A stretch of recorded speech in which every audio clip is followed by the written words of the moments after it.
Pod Apostle. Help us build the kingdom. Like, share, and subscribe.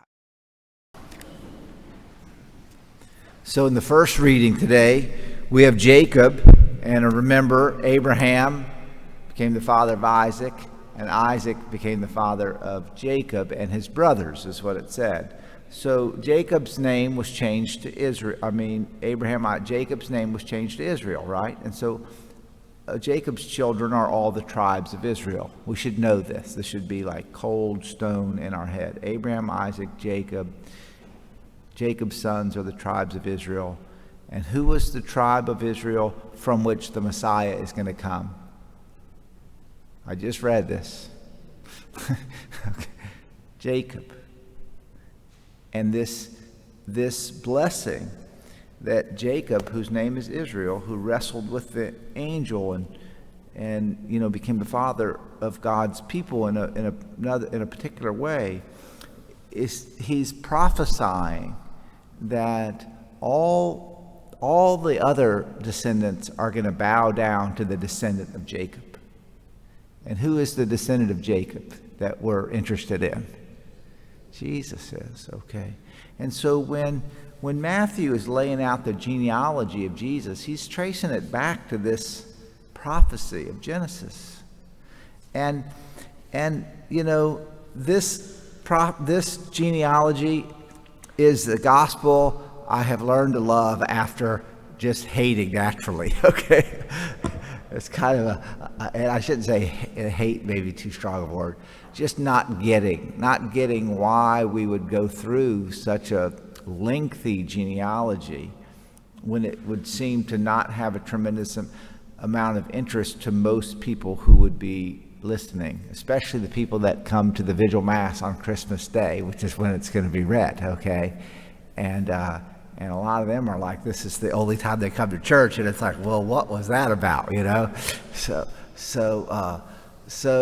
But I truly, and I mean truly, have learned to love this gospel, to really appreciate it, because it's like a little trip through the Old Testament, and the milestones through which we step across walking through the Old Testament, with the fall of Solomon, with Ruth and her victory over paganism, and then Tamar, who was a kind of strange, incestuous adulteress, but there she is in the genealogy.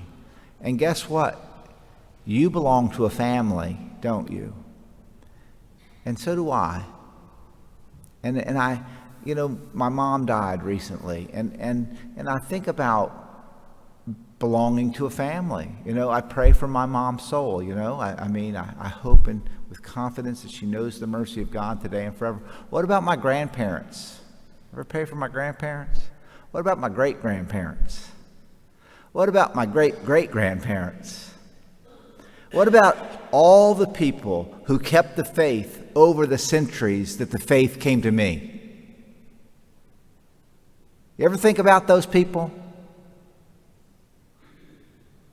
All those generations, all the way back to St. Patrick somewhere,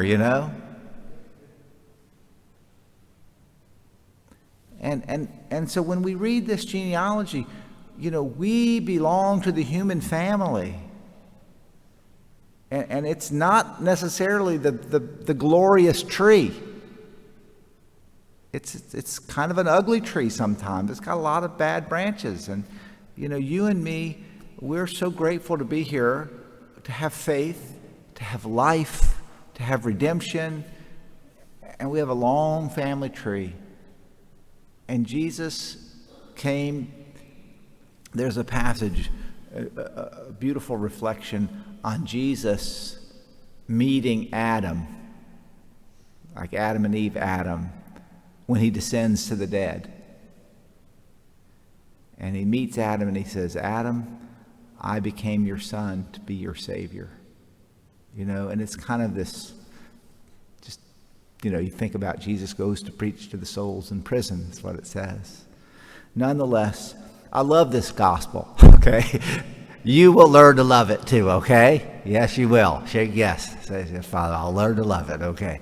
And so we remember our ancestors today, and we remember our ancestors in faith all the way back to Abraham.